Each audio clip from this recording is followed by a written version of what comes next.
This is going to be an insight I got from a book called Hold Me Tight by Sue Johnson, an insight that really helped me in my marriage.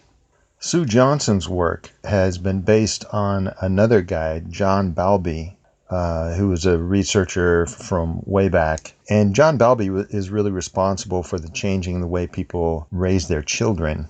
There was a time when, in both the United States and in Britain and Canada, that children were not touched, held, coddled, even from a really young age. When they brought children to the hospital, the parents were allowed to visit about an hour per week. They just didn't realize how important contact is with what they called your irreplaceable other. And for most children, it's your mother. And a lot of studies have been done on what distance from your mother, how that affects you as a very young kid, and how it can affect you for the rest of your life. And this is all evolutionarily legitimate. Our close bonds we've had with people have been really vital to our survival as a species, especially close bonds with our irreplaceable other, our mother when we're a baby and our mate when we're an adult.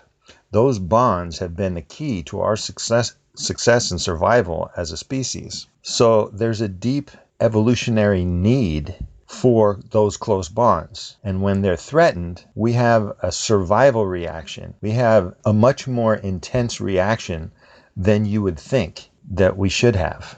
And I'm sure you've had this experience when you get in some kind of minor conflict with your spouse, and you're far more upset than you really reasonably, logically should be.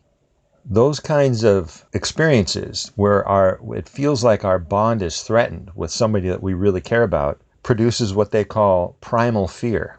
It's a reaction deep in the core of our brain, our survival part of our brain, the amygdala, that is intense and often overwhelming because our survival really is at stake in a sense.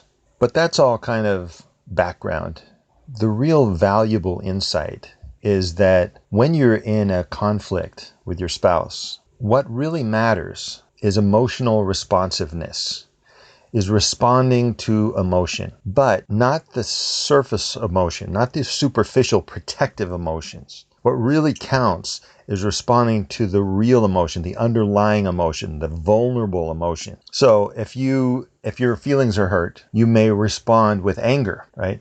Well, what you're expressing is not actually what you're feeling. It's a protective reaction, protecting what you really feel, right? And often the same thing happens in your spouse. Let's say your spouse does something, hurt your feelings, you react with anger, and your spouse is now reacts to your anger, feels offended or upset by your anger, and then responds to that. So even though your spouse is being emotionally responsive, responding to your emotion emotionally, the emotion she's responding to is not the real one. So you get in these round and round arguments that feel completely futile and don't go anywhere and are extremely upsetting, and nothing was accomplished because the real emotion is not being responded to, is not being expressed or responded to. So both of you walk away from that feeling unresponded to emotionally. And it's really only emotional responsiveness that is going to satisfy and bring back that feeling of bonding with your spouse. So what I learned to do is when my wife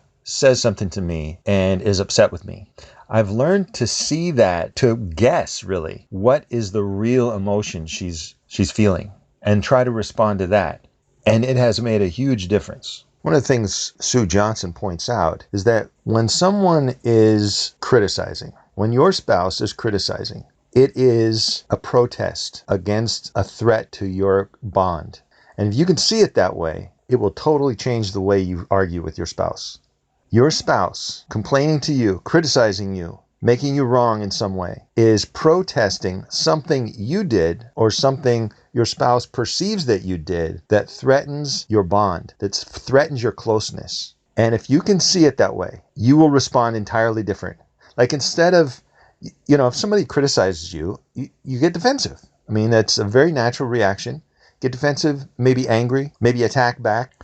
But if you hear that criticism as, I love you and I want to stay close to you and I feel that you've done something that is pulling us apart and I'm protesting that, you respond entirely differently. And because you respond entirely differently, you are actually being emotionally responsive to the real emotions that your partner is feeling. And because you are, the argument or the conflict goes in an entirely different direction.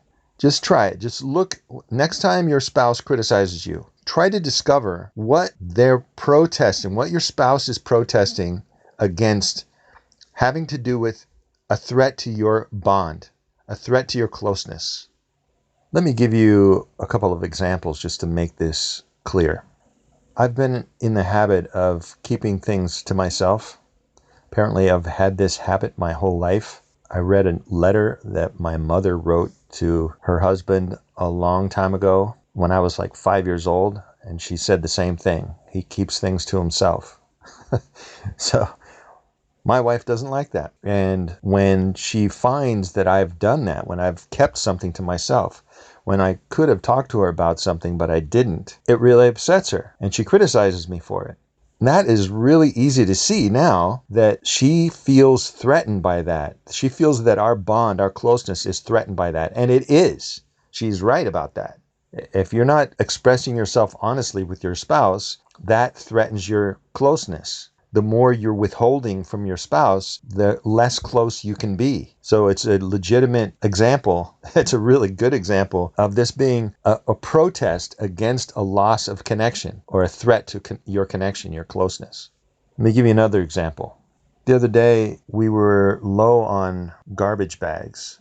So we had filled up a bag full of paper and I was taking it down to the trash to empty it. And she asked me to bring the bag back up, just empty it out and bring the bag back up. And I forgot to do it. So she was kind of upset with me a little bit. Like, I just told you to do that. What's the deal? You know, like clearly you're not listening to me, or it's not important to you what I want, or, you know, that kind of thing, right? I mean, it was a minor thing, but she was criticizing me and she was slightly upset. And it was because of a threat to our closeness.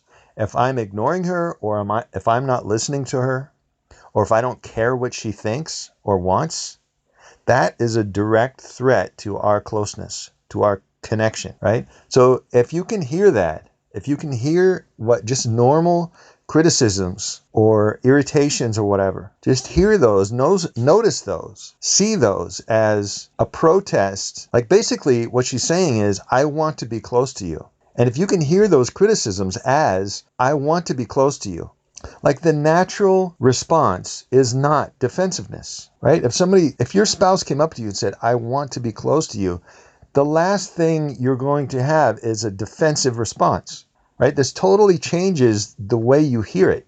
So that's really all I had to share with you. This is a really good book. It's completely worth reading. I just gave you, of course, just one aspect of it that really made a difference to me, but it's called Hold Me Tight by Sue Johnson. She is the inventor of a kind of couples therapy that has been shown to be the most effective form of couples therapy, both from reports of the people going through the therapy and from independent reports of the health of the relationships after the therapy. It's the most effective therapy for couples that has ever been created, and she's the one that created it. So check it out if you're interested. I suggest that you keep this on reserve, this recording, and listen to it when you do have a fight with your spouse. It will change the way you look at those fights. You just listen to this. I made one for myself, and a couple of times when we were in an argument or something, I would go in the other room and listen to it and then come out responding completely differently. And now I don't even have to do that. I've got it. And I recommend that you do that you keep this in reserve. You keep it, in case of emergency, break glass and listen to this, and it will change the way that you respond to these things and really solve an important problem. Okay, this is Adam Lee Kahn on The Atom Bomb.